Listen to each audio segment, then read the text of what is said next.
नमस्कार. आशा रेसिपीमध्ये आपलं स्वागत आहे. आज मी बनवणार आहे खीर. आपली गव्हाची खीर बनवणार आहे.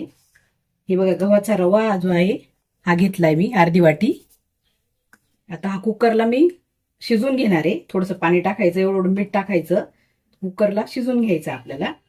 हे खोबरं, वेलदोडे हे मी बारीक करून घेतले. याच्यामध्ये हे काजू बदाम घेतले. आता याचे काप करून घेणार आहे मी बारीक बारीक.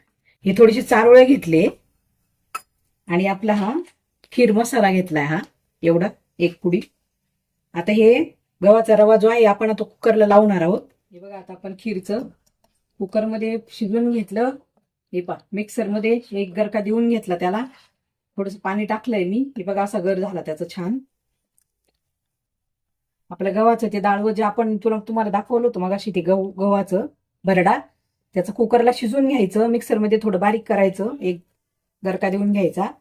त्यात मी पाणी टाकलंय आता थोडंसं. हे पासक झालंय. आता मी थोडंसं तूप टाकलंय त्याच्यामध्ये. आता हे आपण जे बारीक केलंय हे त्यात टाकून घेणार आहोत आपण फोडणीसारखं. हे बघा,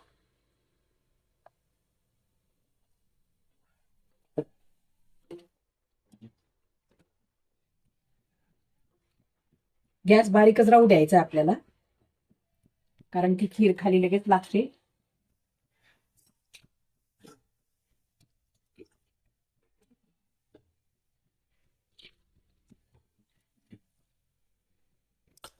ते पातेलं आपण धुवून टाकणार आहोत.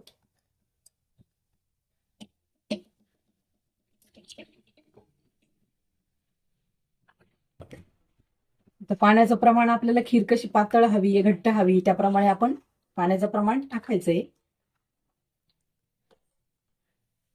आता हे जे मी खोबरं आणि आपले थोडे काजू हे सगळे मिक्सरला मी असं बारीक करून घेतलंय, एकदम बारीक. हे पहा असं.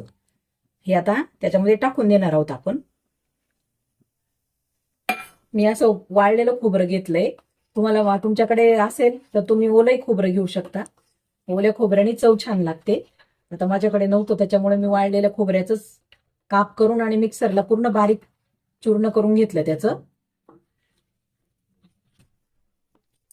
अशी खीर खूप सुंदर लागते. हे पण आता हे जे चारोळे हे पण टाकून घेतले आता मी. आता हा खीर मसाला जो घेतलाय मी एक पुडी, दुकानामध्ये मिळतो हा, आपण टाकून घेणार आहोत आपण.